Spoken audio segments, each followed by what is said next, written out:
Amin, amin. Silakan duduk. Shalom. Mari kita bersama membuka Alkitab kita di dalam Injil Lukas pasal 16. Injil Lukas pasal yang ke-16, ayat yang ke-19 mulai sampai ayat 31. Injil Lukas 16, ayat 19. Ada seorang kaya yang selalu berpakaian jubah ungu dan kain halus. Dan setiap hari ia bersukaria dalam kemewahan. Dan ada seorang pengemis bernama Lazarus, badannya penuh dengan borok, berbaring dekat pintu rumah orang kaya itu, dan ingin menghilangkan laparnya dengan apa yang jatuh dari meja orang kaya itu. Malahan anjing-anjing datang dan menjilat boroknya. Kemudian matilah orang miskin itu, lalu dibawa oleh malaikat-malaikat ke pangkuan Abraham. Orang kaya itu juga mati, lalu dikubur. Dan sementara ia menderita sengsara di alam maut, ia memandang ke atas dan dari jauh dilihatnya Abraham dan Lazarus duduk di pangkuannya. Lalu ia berseru katanya, "Bapa Abraham, kasihanilah aku. Suruhlah Lazarus supaya ia mencelupkan ujung jarinya ke dalam air dan menyejukkan lidahku, sebab aku sangat kesakitan dalam nyala api ini." Tetapi Abraham berkata, "Anak, ingatlah bahwa engkau telah menerima segala yang baik sewaktu hidupmu, sedangkan Lazarus segala yang buruk. Sekarang ia mendapat hiburan dan engkau sangat menderita. Selain daripada itu di antara kami dan engkau terbentang jurang yang tak terseberangi, supaya mereka yang mau pergi dari sini kepadamu ataupun mereka yang mau datang dari situ kepada kami tidak dapat menyeberang." Nah, kita berhenti sampai sini dulu. Tentunya cerita ini adalah cerita yang sangat sederhana yang kita sangat kenal tentang orang kaya dan Lazarus. Dan kita sudah sering mendengar bahwa yang penting itu kita dikenal Tuhan daripada kita kaya tapi tidak dikenal oleh Tuhan. Ya, karena di sini dikatakan Lazarus yang miskin itu ada namanya. Tetapi Anda perhatikan siapa nama orang kaya ini? Tidak ada. Bahkan anak muda yang kaya juga kan tidak disebutkan namanya. Jadi kita harus hati-hati di sini bahwa selama kita hidup, itu yang terpenting adalah nama kita dikenal. Selama kita hidup, yang terpenting adalah nama kita terdaftar di buku kehidupan. Tidak terlalu penting apakah kita itu kaya atau miskin di muka bumi, ya. Walaupun perlu untuk memiliki kekayaan dan kalau boleh milih, kita milih semuanya kaya, ya. Tetapi ingat yang terpenting adalah kita dikenal di surga. Yang terpenting adalah nama kita terdaftar di buku kehidupan, ya. Di sini dikatakan ada seorang kaya, tidak disebut namanya. Dan ada seorang pengemis bernama Lazarus. Pengemis bukan hanya miskin, tentunya tidak memiliki apa-apa karena dia pengemis. Namanya Lazarus, dikenal namanya Lazarus. Nah, bukankah sangat sederhana dengan dua ayat ini saja bahwa kita mengerti kehidupan ini yang terpenting itu apa? Hanya dengan dua ayat ini. Apakah kita kaya tetapi tidak dikenal oleh Tuhan? Apakah kita orang berpangkat tetapi tidak dikenal oleh Tuhan? Ataukah kita itu mungkin tidak terpandang, mungkin bisa dikategorikan miskin, tetapi nama kita dikenal oleh Tuhan. Ya. Bagi kalangan gereja kemudian ambil enaknya saja. Saya mau hidup kaya seperti Abraham tapi masuk ke surga seperti Lazarus. Ya. Padahal cerita ini sebenarnya tidak membahas itu. Ya. Cerita ini hanya membahas bahwa yang terpenting itu nama kita dikenal di surga. Itu saja. Tapi dasar mata duitan, ya, dasar mata duitan, bahkan pendetanya pun yang ngajarkan dasar mata duitan, makanya ambil comot aja yang enak, ya, comot aja yang enak. Padahal kalau kita dekat dengan Tuhan, kalau kita itu memang mendapatkan kuasa Tuhan, anugerah Tuhan, sebenarnya mau kaya mau miskin itu sama aja kok. Itu masalah hati kok. Selama hati kita dipenuhi surga, miskin pun sepertinya hidup di surga. Ya. Nah, kembali kepada pembahasan kita, ada seorang kaya dan hidupnya enak di muka bumi. Di sini dikatakan karena kaya, dia selalu berpakaian jubah ungu. Sederhananya ini pakaian bermerek, ini pakaian yang sangat mahal. Ya, sederhananya itu. Dan kain halus, dan setiap hari ia bersukaria, tidak kenal kekurangan, dan hidup dalam kemewahan. Bersukaria dan hidup dalam kemewahan. Tetapi yang jadi masalah adalah ini. Ada seorang pengemis bernama Lazarus, badannya penuh dengan borok, berarti Lazarus ini penuh dengan sakit penyakit dan tidak diobati karena tidak mampu untuk berobat, ya. Badannya penuh dengan borok, berbaring dekat pintu rumah orang kaya itu. Dan ingin menghilangkan laparnya dengan apa yang jatuh dari meja orang kaya itu. Malahan anjing-anjing datang dan mencilat boroknya.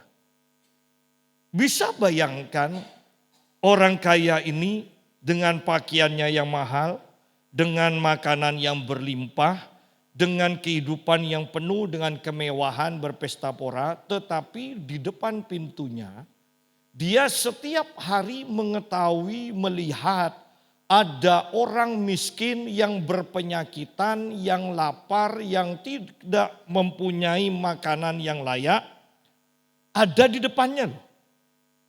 Berarti mungkin dilewati terus-menerus, bahkan mungkin hamba-hambanya membicarakan dia terus-menerus di hadapan dari orang kaya ini. Tetapi luar biasanya hati orang kaya ini sama sekali tidak tergerak untuk menolong. Ya. Bahkan ingat, tidak diceritakan di sini bahwa boroknya, luka-lukanya itu diobati oleh orang kaya ini. Tidak diceritakan Lazarus ini diberi makan, tidak diceritakan Lazarus ini dibawa ke rumah sakit.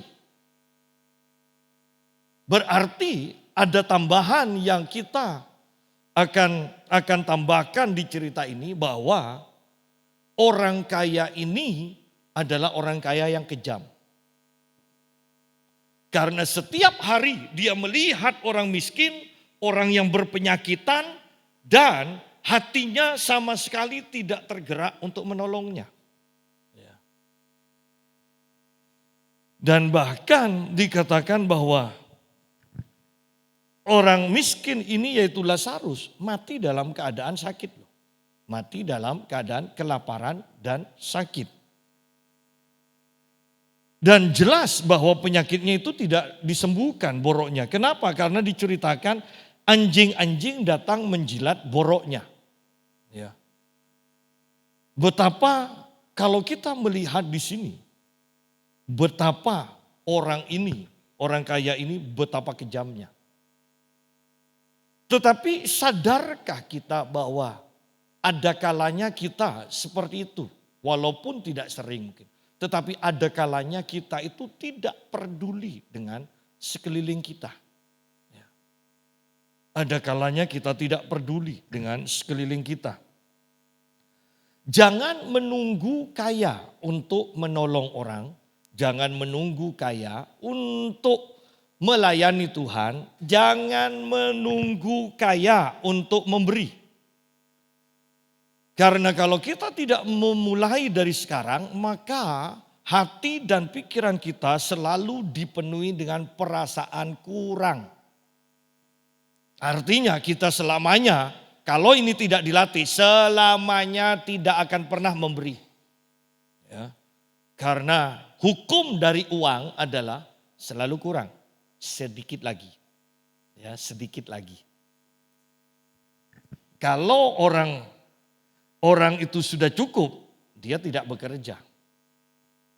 Berarti kan pemalas Pak Yusa? Oh tidak.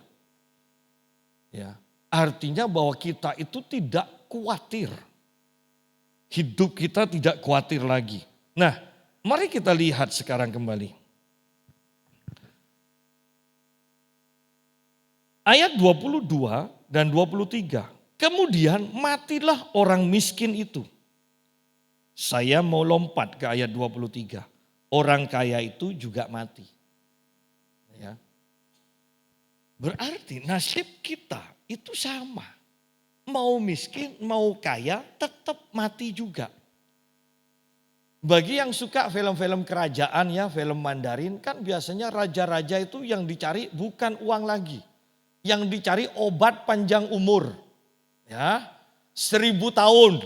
Bisa ingin hidup 1000 tahun.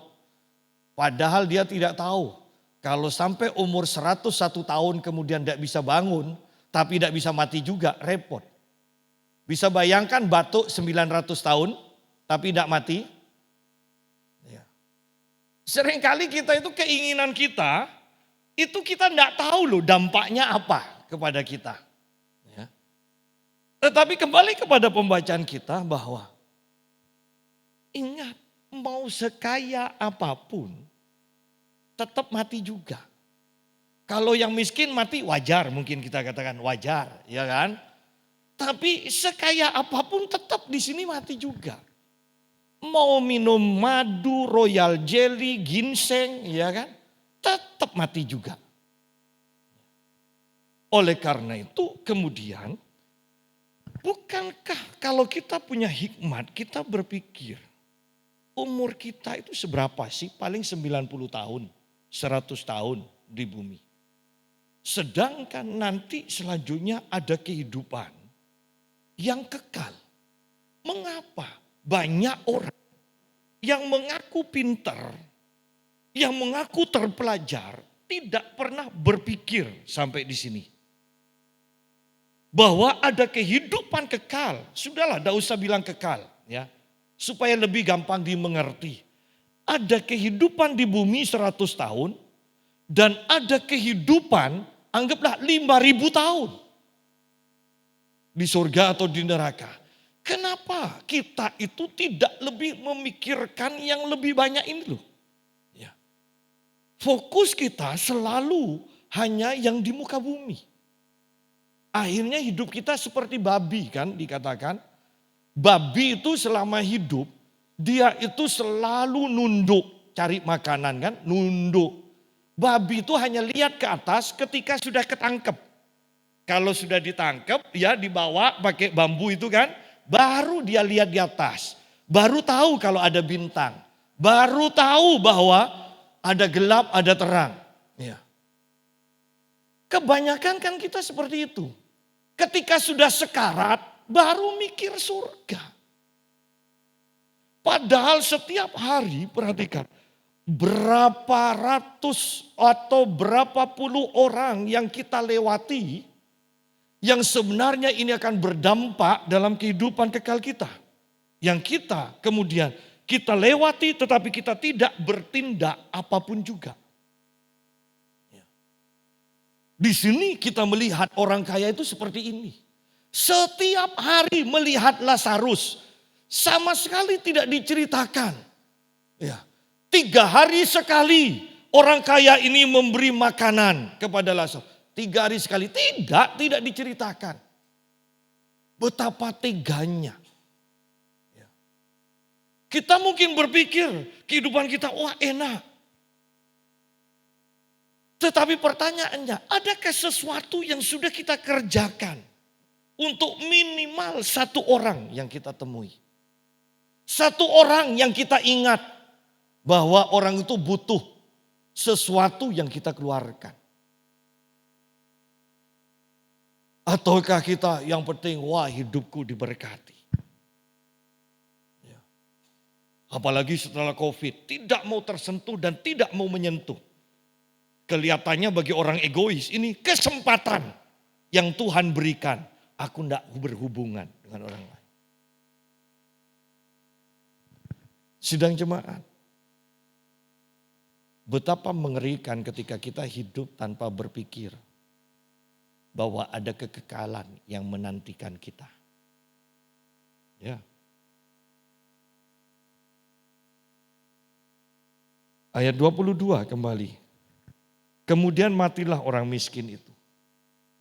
Nah, yang terpenting di sini, lalu ia dibawa oleh malaikat-malaikat ke pangkuan Abraham. Dia miskin, matinya mungkin kekurangan, ya kelaparan, atau mati karena penyakitnya. Ya busuk boroknya kan, busuk luka-lukanya. Tetapi Anda bisa bayangkan, sebelum Lazarus mati, dikatakan waktu mati dia dibawa malaikat. Berarti Lazarus bisa melihat loh malaikat itu.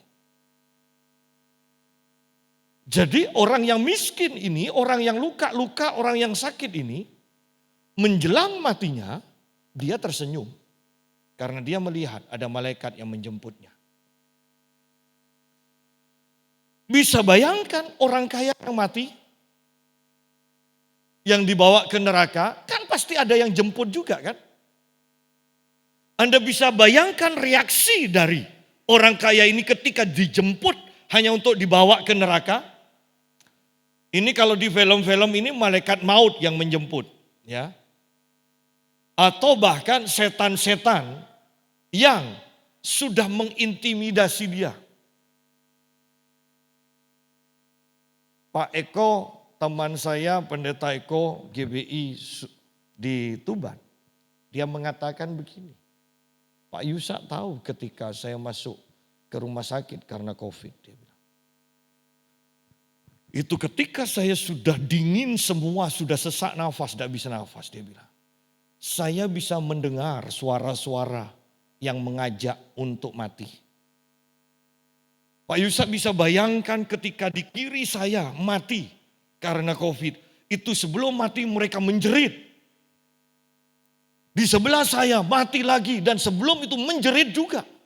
Penuh jeritan dikatakan. Sebelum mereka mati mereka menjerit ketakutan dikatakan. Dan untungnya sambil bergurau dia katakan. Saya ingat, pokoknya saya ingat katanya Pak Yusa, masih ada jadwal pelayanan, tidak mungkin mati sekarang. Ya. Tetapi ini yang kita bisa tangkap bahwa orang yang akan mati di luar Kristus, ingat. Kalau dia masih punya kesadaran di dalam alam rohnya, dia akan bisa melihat yang menjemputnya. Di sebelah pastori dahulu adalah seorang paranormal.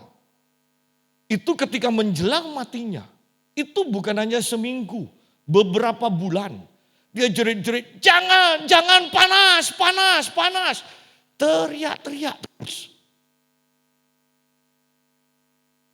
Nah, jadi pertanyaannya juga sekarang. Ketika nanti kita menjelang kematian, siapakah yang akan menjemput kita? Siapakah yang akan menjemput kita? Mengapa orang-orang ateis, tokoh-tokoh ateis dikatakan ketika menjelang matinya, mereka itu teriak-teriak minta ampun. Kenapa? Kan mereka tidak percaya Tuhan. Tetapi menjelang matinya mereka menjerit-jerit ketakutan. Kenapa? Karena alam rohnya terbuka. Dia sudah melihat alam roh. Dia sudah melihat siapa yang menanti dia untuk mencabut nyawanya. Sudah melihatnya. Oleh karena itu, kalau kita lihat di sini, kemudian matilah orang miskin itu. Lalu dibawa oleh malaikat-malaikat ke pangkuan Abraham. Abraham ini berbicara tentang Allah Bapa, ya. Bukan Abraham, bapak orang beriman. Ya. Kepangkuan Abraham. Orang kaya itu juga mati lalu dikubur. Secara jasmani enak, ya. Secara jasmani dihormati lalu dikubur. Lazarus tidak disebut dikubur. Anda perhatikan di sini. Jadi walaupun kita dikubur secara terhormat, bahkan mungkin ya kuburan kita nanti seluas rumah, ingat yang terpenting itu kehidupan setelah kematian itu loh. Bukan kuburannya yang bagus dan luas. Ya bukan.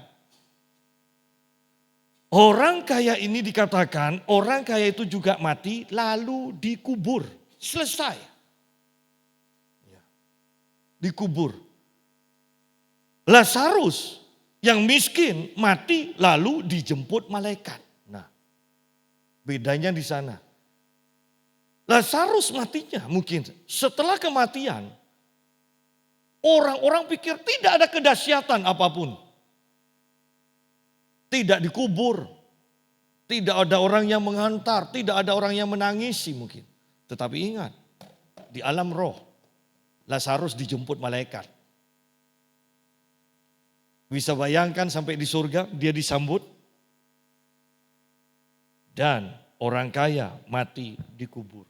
Kelihatannya meriah. Ya, kelihatannya meriah. Tetapi di sini dikatakan dan sementara ia menderita sengsara.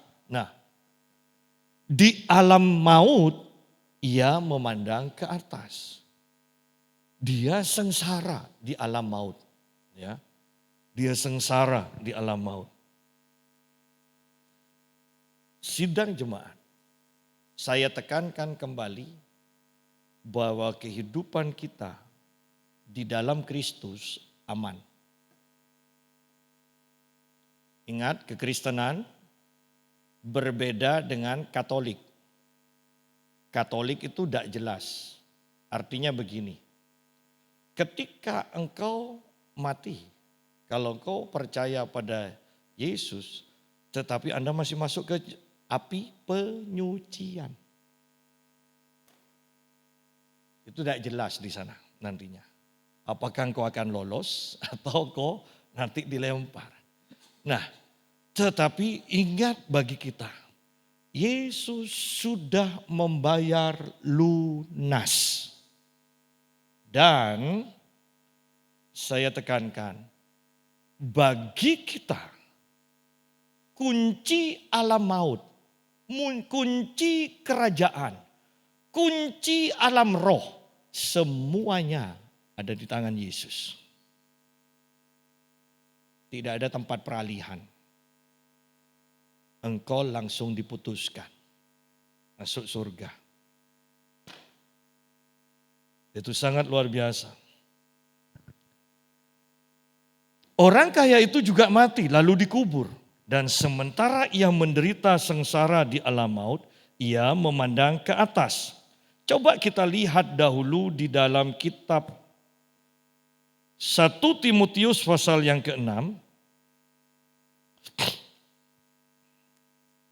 1 Timotius pasal yang ke-6 ayat 17 sampai ayat yang ke-19.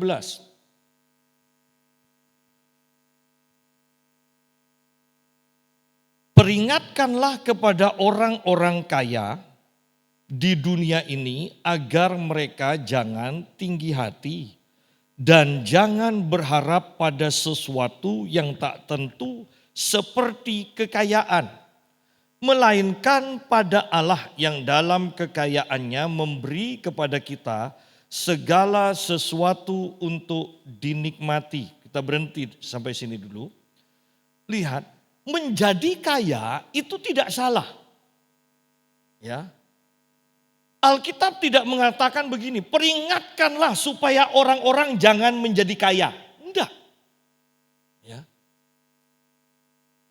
Alkitab mengatakan peringatkanlah kepada orang-orang kaya di dunia ini agar mereka jangan tinggi hati.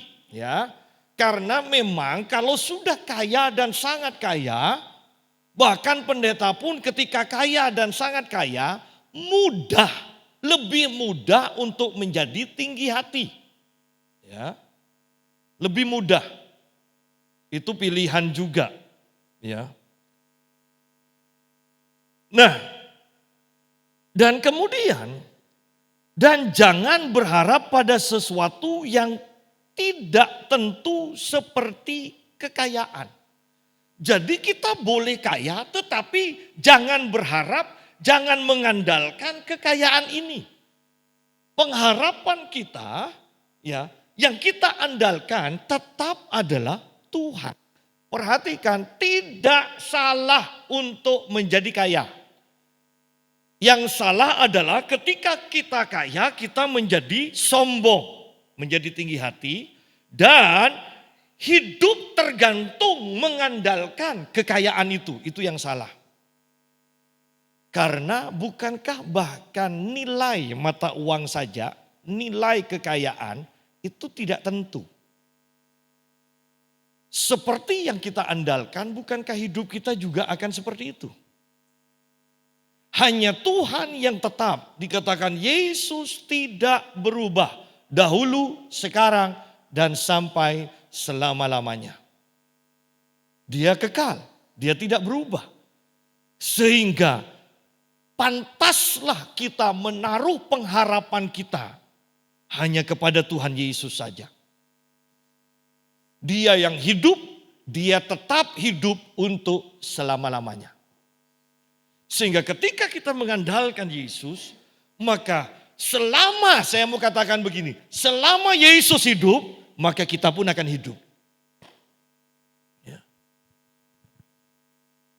Jadi kita lihat di sini bahwa kita mengerti tidak salah untuk menjadi kaya, tetapi setelah kaya itu loh, pada waktu kita kaya itu loh, kita sungguh-sungguh harus hati-hati. Karena lebih mudah untuk menjadi sombong, lebih mudah kita itu merendahkan orang lain ketika kita itu kaya. Ya.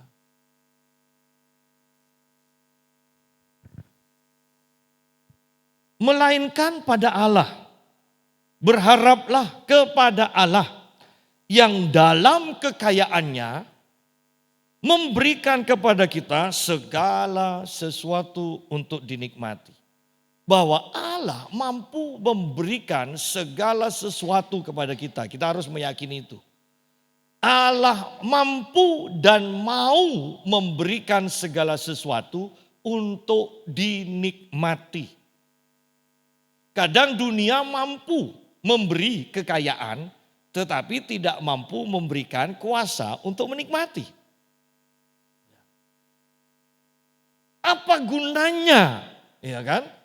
Ada makanan yang banyak bermacam-macam, tetapi kita hanya tahu bahwa itu enak tapi tidak bisa makan. Ya. Kan ada yang seperti itu kan? Apa gunanya punya rumah yang bagus, full AC, ya kan? Tempat tidur yang enak, tetapi tidak bisa tidur. Ada banyak. Tidak bisa tidur.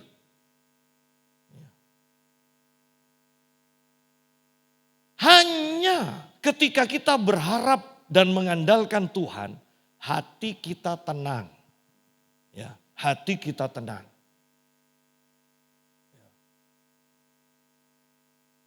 Saya ketika di Probolinggo, saya dijamu oleh seseorang yang kedatangan saya dahulu, orang ini minta didoakan. Usahanya lagi ada masalah, penyakitnya banyak seperti rumah sakit. Ya. Bahkan tidak bisa tidur. Dan dia katakan setelah didoakan kok saya tergerak untuk ganti dokter. Dan ternyata obat-obat yang saya minum dahulu tidak boleh diminum. Dan kemudian keadaan saya semakin baik dikatakan. Ekonomi saya juga semakin baik dan saya mau ngajak Pak Yusak makan. Tetapi sayangnya ketika mengajak saya makan, dia hanya menceritakan makanan ini saya tidak boleh Pak. Saya makan ini saya takut. dulu saya makan ini alergi. Saya katakan tunggu. Tadi kita sudah doa kan? Saya katakan, sudah bersyukur kan? Yakin bahwa makanan ini diberkati? Yakin Pak. Ayo sudah makan. Tapi takut Pak. Anda apa enggak gregetan? Itu suasana enggak enak lu makan seperti itu. Ya. Sidang jemaat. Banyak orang tidak bisa menikmati kekayaan yang dimilikinya. Andalkan Tuhan supaya kuasa untuk menikmati juga diberikan oleh Tuhan. Kalau hati kita tenang, tidur di rumah, tenang. Kalau hati kita sudah tidak tenang, nanti kalau dirampok bagaimana? Pasti tidak bisa tidur nyenyak. Ya. Makan, udang bakar, udang apa kerapu segala macam, daging, ya dimasak segala macam. Chefnya dari Itali, tapi takut kolesterol, jantung segala macam, tidak bisa makan juga. Ya. Apalagi kalau tidak persiapan untuk masa kekekalan kan. Mending kalau persiapan. Ya. Sidang jemaat, lihat di sini. Ketika kita mengandalkan Tuhan, Tuhan akan memberikan kuasa untuk menikmati kekayaannya. Ya. Peringatkanlah ayat 18, peringatkanlah agar mereka itu berbuat baik. Ya. Orang kaya kalau sudah kaya tidak salah menjadi kaya, tetapi orang kaya harus diperingatkan, orang kaya harus diajar. Saya sederhananya begini lebih gampang. Orang kaya itu harus lebih banyak belajar firman Tuhan. Kan enak kan, tidak terlalu sibuk, maksud saya bahwa Anda itu tidak selalu mikir besok makan apa. Ya. Sehingga Anda punya waktu lebih banyak daripada yang karyawan. Kalau bos kan lebih banyak kan waktu untuk belajar firman Tuhan. Sudah kaya, Anda harus menggunakan waktu untuk belajar. Supaya dengan belajar firman Tuhan ini Anda tidak menjadi sombong. Anda tahu apa yang harus dilakukan dengan kekayaan kita ini loh. Harus belajar. Di sini sederhananya dikatakan, peringatkanlah agar orang-orang kaya itu berbuat baik. Menjadi kaya dalam kebajikan. Kaya dengan uang, dengan harta itu baik. Tetapi ingat ada kehidupan yang lebih baik, yaitu kaya dengan kebajikan. Di dalam Injil Lukas dikatakan kaya bagi Allah. Sederhananya suka memberi, suka menolong. Itu sederhananya. Peringatkanlah agar mereka itu berbuat baik, menjadi kaya dalam kebajikan. Suka memberi, suka. Ya, suka. Kalau Anda suka makan, mungkin temannya tiap ketemu pasti waktu makan. Kita sedang makan, iya kan? Suka makan. Kalau suka rekreasi, statusnya selalu pindah-pindah terus. Suka, ya. Bukan hanya sedang rekreasi, tetapi suka rekreasi, healing katanya. Ya. Ya. Tetapi di sini dikatakan ingat kalau kaya bukan suka healing. Kalau kaya jadilah healing. Supaya Anda suka memberi. Ya.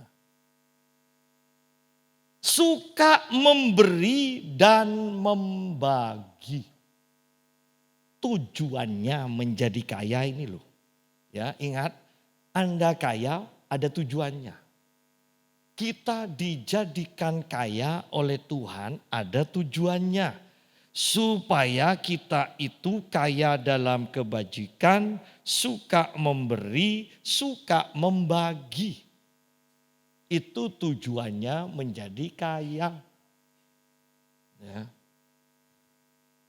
Dan dengan demikian mengumpulkan suatu harta sebagai dasar yang baik bagi dirinya. Mengumpulkan, ternyata ketika kita baik, ketika kita suka memberi, ketika kita suka membagi, itu sebenarnya kita sedang mengumpulkan harta sebagai dasar yang baik di masa yang akan datang. Untuk mencapai hidup yang sebenarnya, sederhananya, untuk mencapai hidup kekal. Ya. Jadi itu menentukan. Tetapi jangan meniru ya beberapa gereja dan beberapa masjid yang membeli kapling ya, nyumbang pakai uangnya, kemudian ya di gedung ibadahnya itu mau Kristen mau Islam itu ada nama kita itu satu kapling ya, atau satu peta atau satu berapalah ya. Bukan itu. Ya. Dulu ada gereja juga mau bangun gedung di Jakarta. Yang nyumbang itu ditulis pokok sumbangan sekian, tulisannya pakai tulisan emas, warna emas. Sumbangan sekian tulisannya ada namanya. Walaupun tidak jadi juga akhirnya dijual. Sumbangannya tidak dikembalikan, jelas tidak dikembalikan itu. Ya. Tetapi perhatikan, ingat bahwa bukan ini loh, bukan yang di bumi ini. Bahwa yang kita harus pikirkan kebaikan kita, suka membagi, suka memberi itu dampaknya itu pada kekekalan nantinya. Itu yang harus kita pikirkan. Bahwa segala perbuatan kita di bumi ini akan berdampak di dalam kekekalan. Oleh karena itu belum tentu yang miskin itu akan lebih miskin nanti di surga. Belum tentu. Ya. Karena bahkan nantinya ya bahwa Tuhan tidak pernah mengukur dari jumlah. Tuhan mengukur dari persen. Ya. Dari persen. Itu yang harus kita perhatikan. Yuk kita kembali kepada pembacaan kita. Injil Lukas. Ingat, tidak salah menjadi kaya, jangan takut menjadi kaya. Tetapi kita harus tahu, hati-hati kalau sudah kaya. Dan kita harus tahu tujuannya kita itu menjadi kaya. Ya. Nah, mari kita lanjutkan. Ayat 24, lalu ia berseru katanya, Bapak Abraham, kasihanilah aku. Suruhlah Lazarus supaya ia mencelupkan ujung jarinya ke dalam air dan menyejukkan lidahku sebab aku sangat kesakitan dalam nyala api itu. Orang kalau sudah sangat menderita ini gengsinya tidak ada. Maksud saya gengsinya tidak ada. Loh, dia itu tiap hari waktu hidup itu lihat Lazarus. Apakah mungkin Lazarus ngemis ke dia? Iya. Dan jelas ayat-ayat yang kita baca tersirat bahwa orang kaya ini tidak pernah memberi. Tetapi ketika dia masuk ke neraka, dia melihat dan minta Abraham, Bapak Abraham untuk menyuruh Lazarus itu memberi. Ya, memberi air untuk diicip. Bukan diminum. Ya, air untuk diicip. Tetapi Abraham berkata, anak ingatlah bahwa engkau telah menerima segala yang baik sewaktu hidupmu. Sedangkan Lazarus segala yang buruk. Sekarang ia mendapat hiburan dan engkau sangat menderita. Ya. Kalau saya mau gabung dengan ayat di 1 Timotius pasal 6. Anak, ingatlah, bukankah engkau sudah diberikan modal untuk engkau itu menyimpan tabungan di surga? Bukankah engkau sudah menjadi kaya dan engkau harus membagi-bagi. Kalau engkau lakukan itu sesuai dengan tujuanku, engkau tidak ada di sana, tetapi engkau ada bersamaku.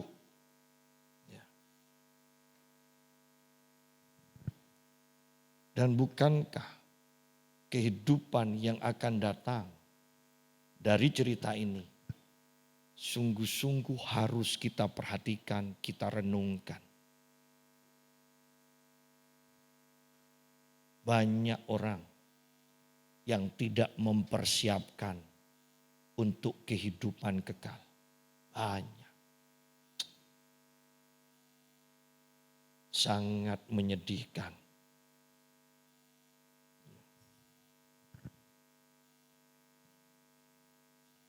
Ayat 26. Selain daripada itu, di antara kami dan engkau terbentang jurang yang tak terseberangi. Ingat, ada jurang. Hanya di dalam Kristus kita bisa berkumpul dengan orang-orang yang kita kasihi. Ingat ini. Ya, hanya dalam Kristus. Di luar Kristus, maka ada jarak yang tidak terseberangi. Oleh karena itu bahkan kitab Efesus, ya, yang namanya etnis ini kan sukar untuk dipadukan. Ya, tetapi di Efesus dikatakan, kamu yang jauh, orang Yunani dan orang Ibrani. Ibrani ini kan biasanya tidak mau berhubungan dengan bangsa lain. Tetapi di dalam Kristus, baik bangsa Ibrani dan bangsa Yunani atau bangsa-bangsa lain dipersatukan. Di dalam Kristus yang jauh itu menjadi dekat, dipersatukan. Tetapi lihat di sini di luar Kristus, lihat bahwa ada jurang yang tak terseberangi. Antara surga dan neraka itu ada jurang yang tak terseberangi. Yang jadi masalah adalah Anda perhatikan cerita ini. Orang kaya bisa melihat Lazarus, tapi tidak diceritakan Lazarus bisa melihat orang kaya. Yang di neraka bisa melihat kehidupan di surga. Apa ndak ngenes ini? Ya. Tetapi karena Alkitab katakan di surga tidak ada air mata. Oleh karena itu orang-orang yang di surga tidak akan melihat kenalannya, keluarganya yang ada di neraka supaya mereka tidak sedih. Ya. Sepenuhnya mereka akan lupa kepada kenalannya yang masuk ke neraka. Ya. Tetapi orang yang di neraka bisa melihat semua kenalannya yang lagi bersuka cita itu. Oleh karena itu neraka bukan apinya. Sebenarnya bukan hanya apinya yang menakutkan. Tetapi penyesalan yang kita miliki itu loh terus menerus. Penyesalan. Selain daripada itu di antara kami dan engkau terbentang jurang yang tak terseberangi. Supaya mereka yang mau pergi dari sini kepadamu. Ya, ataupun mereka yang mau datang dari situ kepada kami tidak dapat menyeberang. Ya.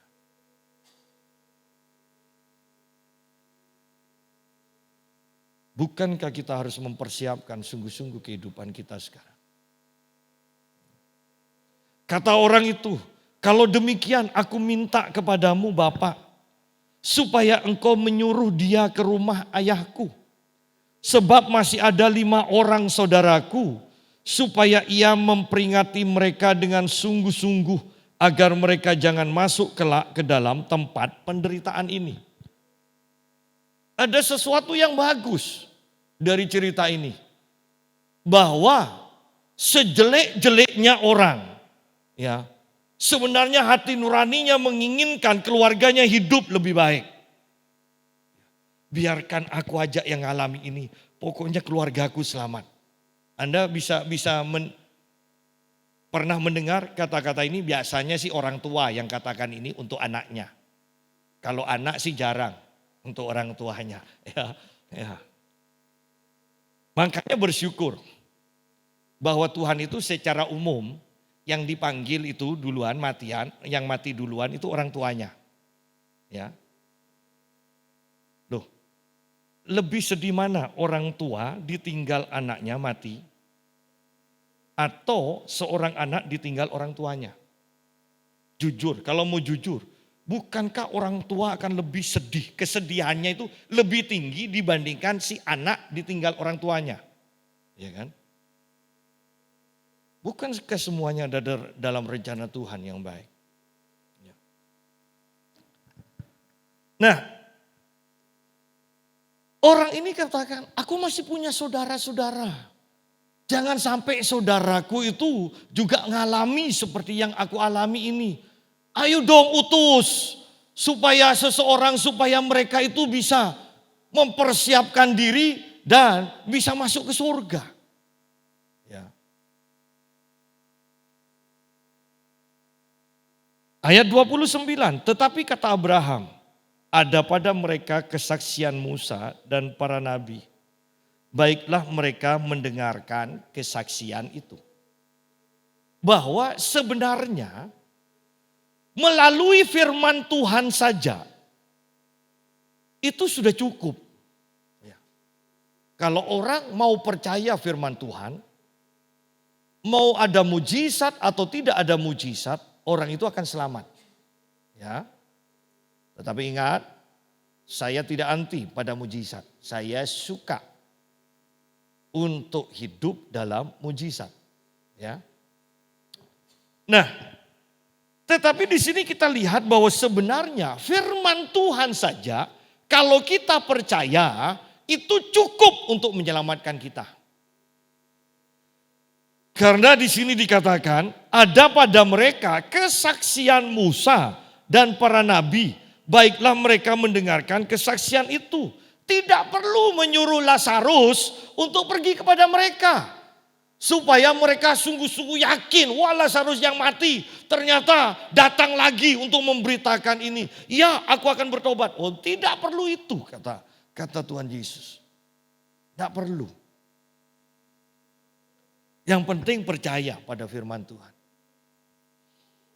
Ya.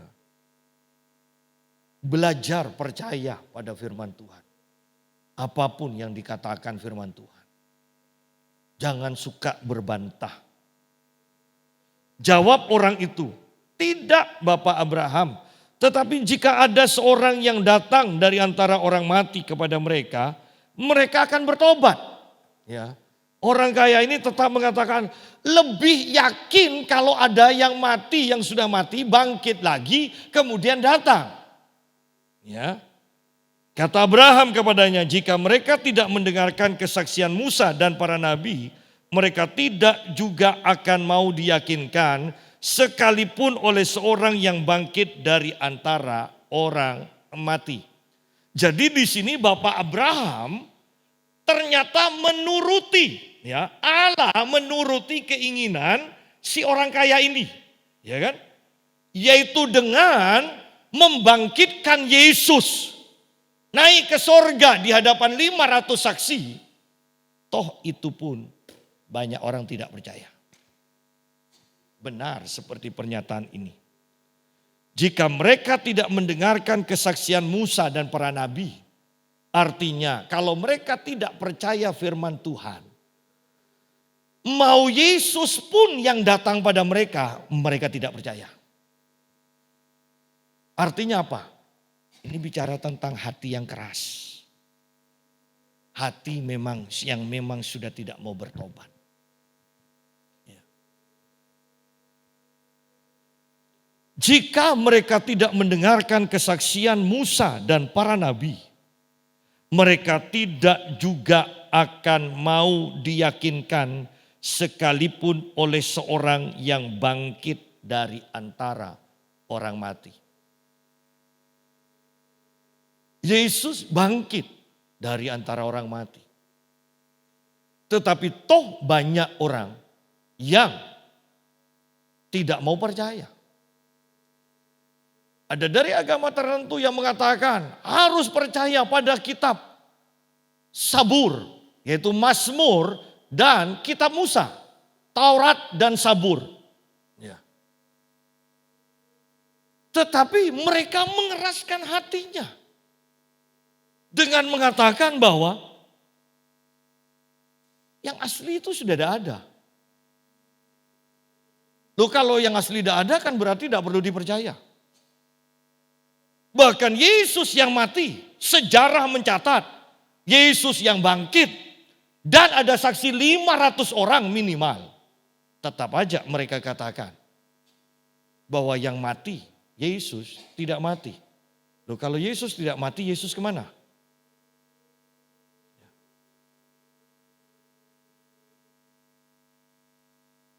Oh, bukan Yesus yang disalibkan. Itu orang lain.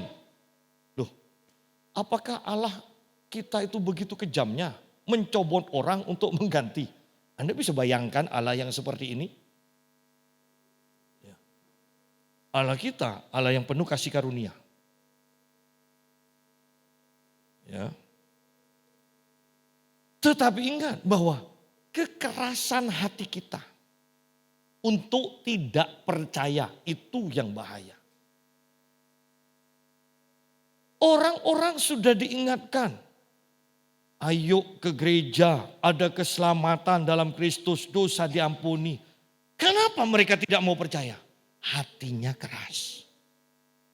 Itu walaupun Yesus yang datang sendiri ke hadapannya. Sukar mereka untuk percaya. Paling mereka belajar nengking nantinya. Mereka tetap tidak percaya bahwa itu Yesus. Apalagi kemudian mendengar Yesus katakan, tinggalkan segalanya, ikut aku. Tambah mereka tidak akan percaya.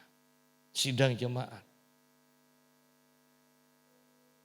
Ada kesaksian Musa dan nabi-nabi berbicara tentang firman Tuhan yang tertulis. Kalau mereka tidak percaya, sekalipun Yesus datang sendiri kepada mereka, mereka tetap tidak percaya. Kenapa? Karena hatinya keras dan mereka sudah menetapkan diri untuk menikmati kekayaan di dunia. Mereka tidak peduli pada kekekalan. Sebenarnya itu. Apakah orang itu baik? Baik, mungkin bisa baik.